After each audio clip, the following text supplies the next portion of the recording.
Bah, c'est tout Voilà. bon. Ah, c'est tout bon. Voilà. Oui. Merci beaucoup, Tina, pour ce mot d'introduction.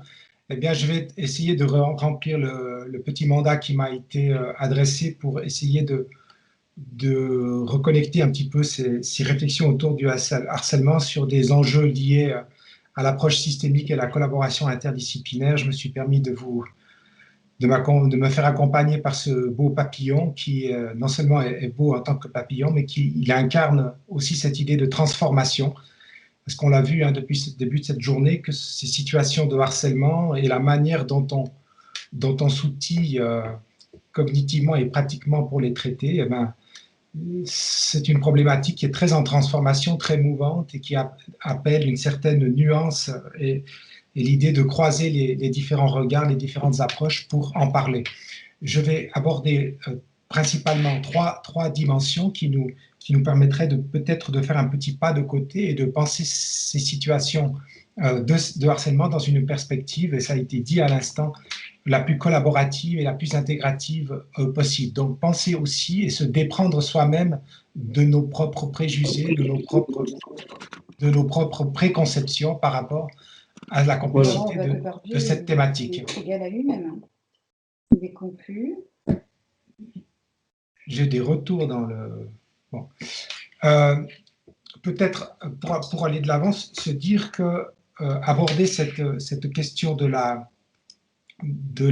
complexité, de l'approche par système, c'est une notion qui est revenue durant cette journée, c'est se dire qu'on a une grande opposition qu'on peut poser entre se poser la question, est-ce que les situations de harcèlement sont des situations compliquées ou des situations complexes? Et toute la littérature nombreuse sur les approches en théorie de la complexité nous donne quelques clés de lecture, notamment cette idée qu'un système compliqué est un système dans lequel on essaye d'isoler les variables de ce système. Pour la question du harcèlement, par exemple, c'est d'isoler la victime du système duquel elle participe dans son interaction avec les témoins, avec les adultes.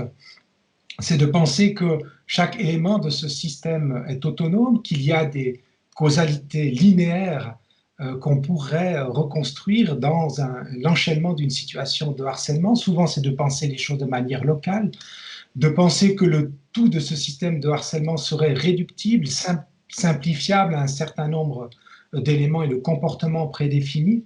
Bref, c'est penser que l'on pourrait se situer dans une sorte de paradigme de la certitude dans la volonté de trouver des solutions aux situations de harcèlement. Mais vous voyez que de manière opposée, penser les choses de manière complexe, c'est au contraire essayer de relier plusieurs variables constitutives des situations de harcèlement avec l'idée que chaque acteur est dans des relations d'interdépendance avec les autres acteurs de ce système harcèlement, qu'il y a des causalités circulaires, des dynamiques, des relations récursives entre les différents acteurs pris finalement dans des situations de harcèlement. Et c'est, à mon avis, de manière prégnante, accepter de se situer dans des situations d'incertitude. Vous voyez qu'il y a de grandes manières de penser ces situations de harcèlement, soit comme système compliqué, soit comme système complexe. Il va de soi que si l'on pense les choses de manière sous l'angle de la complication, eh bien, on peut, à travers différents regards spécialisés qui se juxtaposeraient les uns aux autres, penser peut-être de manière illusoire, solutionner des situations de harcèlement. Au contraire, penser les choses de manière complexe, c'est opter pour cette approche dite systémique, et qui ouvre du coup à une pensée beaucoup plus interdisciplinaire.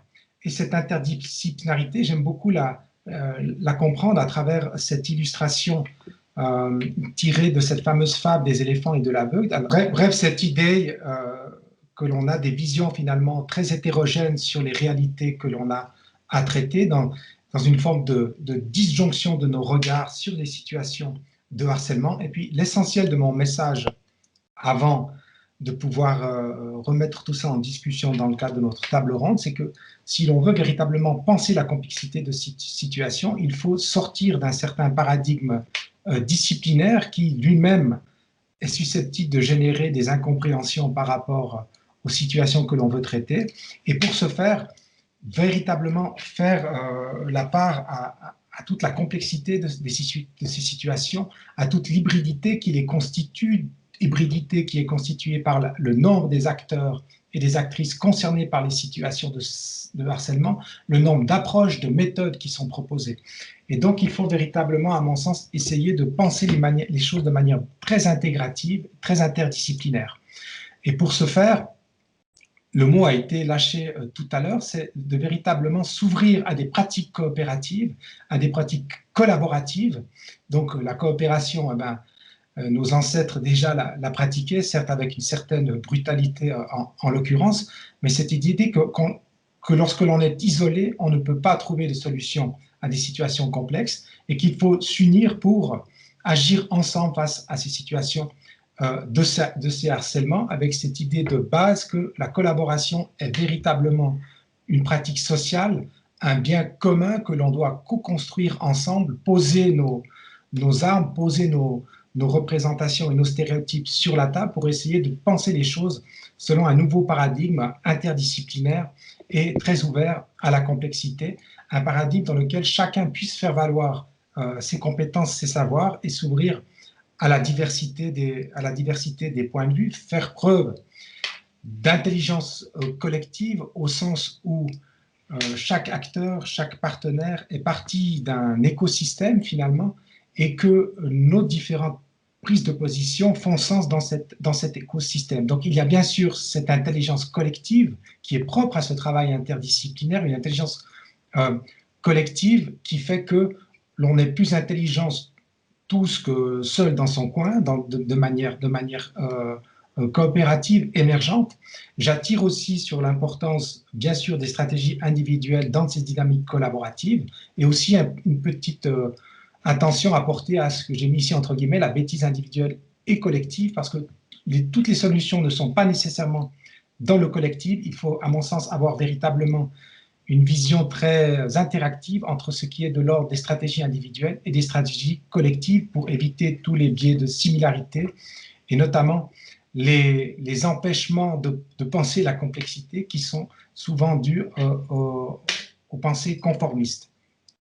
Voilà, j'aimerais peut-être juste en guise de conclusion aussi dire que cette problématique du harcèlement que j'ai eu moi aussi en termes de recherche la chance de découvrir, elle est une problématique dans laquelle des visions très très nouvelles en recherche scientifique, notamment la vision transdisciplinaire, se rejouent de manière tout à fait exceptionnelle et que ce travail sur le harcèlement est aussi très enrichissant pour penser des problématiques de collaboration interdisciplinaire dans d'autres domaines. Donc il y a aussi une forme de laboratoire in vivo très, très intéressante dans la compréhension de ces situations de ce harcèlement, sachant qu'on bien sûr, on essaie de répondre à une demande sociale, de répondre à des situations d'urgence dans la pratique, mais c'est aussi une manière de repenser les relations entre la recherche, entre l'université et la cité, de créer aussi une chaîne de valeur entre ce que l'on peut,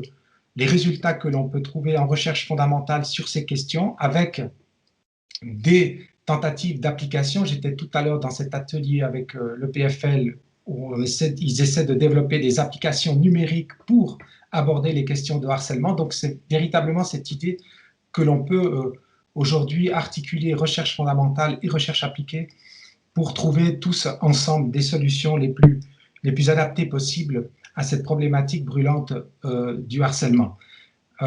Pour terminer, j'ai parlé d'interdisciplinarité, mais je pense que cette problématique du harcèlement n'est pas que l'affaire des chercheurs, c'est aussi l'affaire de tous les professionnels engagés sur le terrain et qui eux-mêmes aussi sont amenés à mettre en place des pratiques collaboratives de plus en plus nécessaires. Je vous remercie beaucoup pour votre attention. C'était une intervention un peu marathon, mais j'espère avoir pu vous donner l'essentiel de ma réflexion sur ce propos. Merci beaucoup.